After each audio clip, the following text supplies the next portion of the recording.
كتير بيقولك غير نفسك، اتطور، كن ايجابي، بس محدش سأل انت عارف نفسك اصلا؟ التحول الحقيقي مش بيبدأ من بره، مش من نصيحة، مش من تحفيز مؤقت.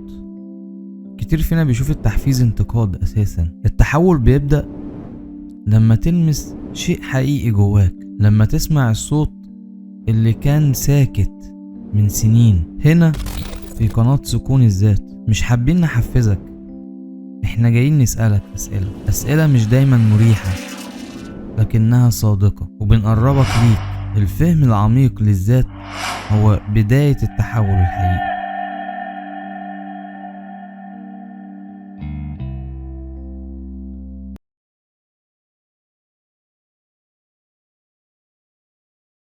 لو حسيت ان الكلام بيقربك من نفسك يبقى خلي الرحلة دي تكمل. اشترك مش عشان الرقم يزيد لكن عشان ما تفلتش منك اللحظة اللي ممكن تغير حياتك. لو الكلام ده بيحرك حاجة جواك ادي لنفسك فرصة واضغط اشتراك.